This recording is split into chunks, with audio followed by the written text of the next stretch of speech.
Well, what's up everybody? John from Old Running Farm here. Thanks for joining us. In today's video, we are going to see if electric can really beat gas. So we have here my brand new, this is the Stihl MSA 70C. Spin that around for you. So this is the Stihl MSA 70C. Got this for Christmas from my parents. Thank you guys. And so it's got the AK30 battery in there. So today we are going to compare this little guy with this little guy. Now this is my Stihl MS170, and these are the saws that I use the most when I do my chainsaw carving, especially for the littler pieces. And so in today's video, we're going to carve two gnomes using just these saws. So I'm going to do one saw. So I'm going to do one gnome with the electric saw, and then I'm going to do one gnome with the gas saw. Now, this guy has a brand new Stihl carving bar on there with a brand new chain. So this is going to be sharper. And this one has a semi-new chain. I've been using it a little bit, and obviously this guy has seen some use. But I'm imagining that, between these two, they're going to be on about equal footing. So the first thing is, this is much lighter. The electric saw is much lighter than its gas companion. And I can tell you, I was actually feeling last night the craziness in my forearm muscles ever since I've been chainsaw carving. It's wild. So it'll be interesting to see how this performs being so much lighter than its counterpart. I'm also looking forward to it not being as loud. So even just like this. So I mean, both of these I can hold and lift by the back. But the gas one is much heavier. This one is much lighter. Now the battery in here makes this thing much heavier. So I mean, without the battery, this thing weighs like nothing. It's crazy. And it's also interesting, so this has a much different shield and tensioning system. So you basically, with most chainsaws, you slip the bar on, you get it onto the gear that's in here, the chain goes around the gear, and then there's a little nut that you can tighten to adjust the blade tension. With this, you actually sort of bolt this chain to this outer shell, and then you tension it with this little dial. And then the other thing that I'm going to be interested to see, so with most chainsaws, I'm going to say most, so with the Stihl MS170, there is a little safety right here.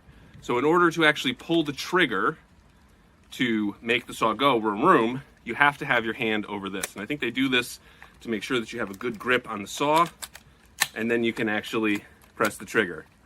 So if you just have to push that guy in. When that's not pressed in, you can't pull the trigger. Now with this guy, this has two safeties. So you can see there's also this little button right here in addition to this. So cannot pull the trigger. Even with this on, you cannot pull the trigger. So you need to sort of press that in with your finger in order to actually pull the trigger. And the interesting thing is, so there's no on button with this. It's just like on or off. The battery's either in or out. But it will not go with the chain brake on. It'll only go with the chain brake off. So if I just take the chain brake off,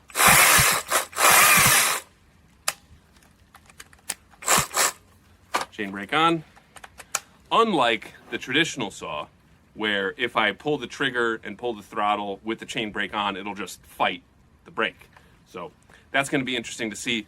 I'm sure that this thing is going to take a little getting used to, but I'm looking forward to it. I'm looking forward to it being quieter, because even though I have my Isotunes headphones that I listen to music on, it's never loud enough for me to hear, because I don't want to like just blast music in my ears in addition to this saw. So it'll be nice to actually be able to listen to like a podcast or something like that while I'm sawing. But anyway, it's enough of me blabbing away. Let's get started.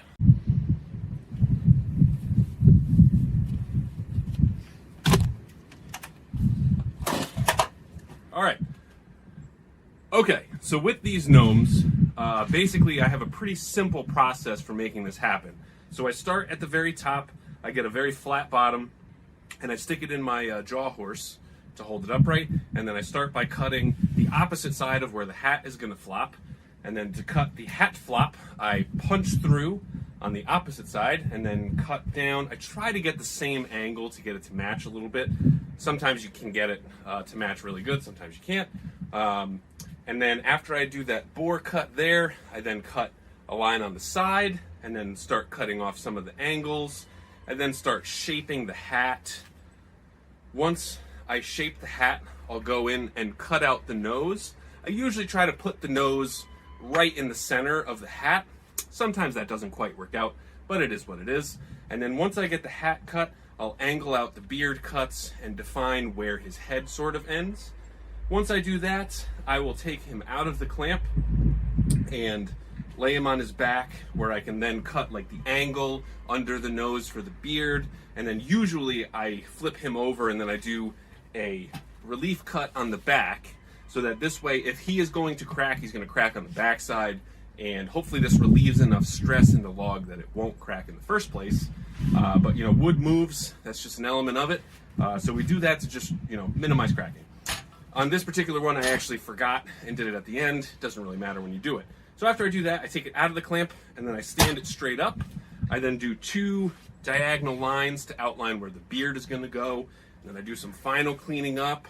I do some more like sanding with the saw to just get it, you know, not a smooth surface, but not as smooth a surface as I can. And then I'll go in and fur out the beard. And so you can see with the beard, you just kind of use little short strokes from the tip of the saw blade, from the tip of the saw to just get it to kind of look like hair. And then once this is done, I'm done with this guy, and now it's up to Catherine to paint him. So this is the gas version. I'm now going to try it with the electric saw, and I'm pretty excited. See how it goes. All right, so here are some of my final thoughts on this. So after I've done 2 gnomes, one with the gas saw, one with the electric saw. And now obviously I have been using the gas saw for over a year, so I'm more comfortable with that. So I did notice that my hand really started to cramp up using the electric saw. I'm not sure if that's just how the handle is or having to position my hand to keep hitting the safety. Now I did notice, so if you'll recall, so it's got this little safety right here before you can actually get the trigger to pull. So if you hit this and you have the back side held down, you can still pull the trigger, so that'll still go, but it only resets after you release the backhand trigger. So after you do that, you then have to push it again. So I found myself having to just constantly sort of hold this, you know, in the trigger position to make sure that I could then, you know, let it rip rather than having to keep pressing that button over and over again. So that may just be the new saw and that. So we'll leave that out. The thing that I did notice is this guy struggled to do like the normal saw cuts. So like and you know, this is small, but you know, doing the blocking cuts on this, so doing the outside cut here, especially the bore cut, where you cut the angle right here and cutting the hats off down at the bottom, this sort of struggled pushing through this wood. And this is cut from the same log as the other one, so that I know it's, you know, at least comparably dense and hard. And this is, both of these are pine. Sorry that I didn't mention that before.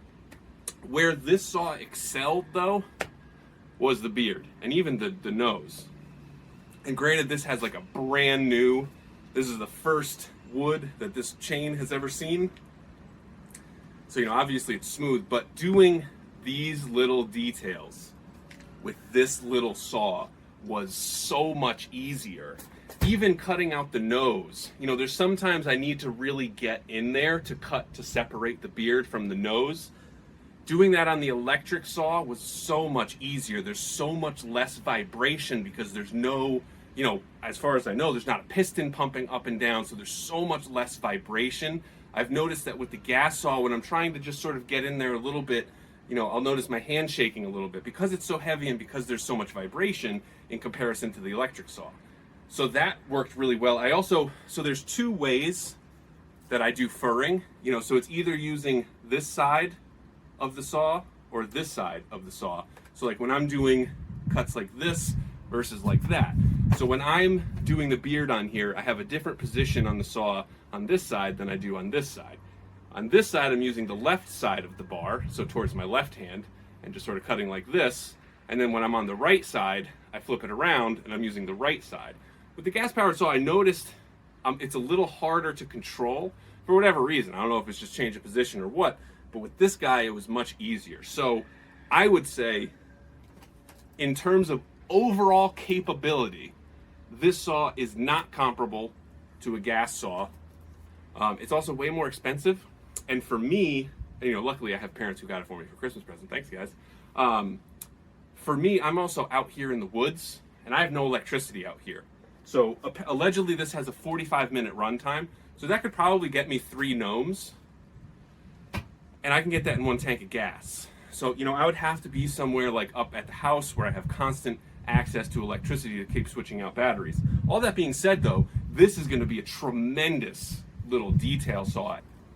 So I don't think it's comparable, but I do want to be conscious of my neighbors. As you can see, there's a big house right behind me. So maybe like during the summer, I'm thinking like when it gets dark later and later, I can do a bunch of like blanks and then save the beards for last and just run through them with this. Or, you know, even doing bears, doing the furring on the bears might be easier with this too because it's so much lighter. I'll have to figure out the hand cramping thing, but again, that might just be a condition of use. Anyway, that's going to do it for this video, everybody. If you have any questions, please leave them in the comments down below. You can also send us an email, oldrunningfarm@gmail.com. Visit our website, oldrunningfarm.com, and I'll see you next time.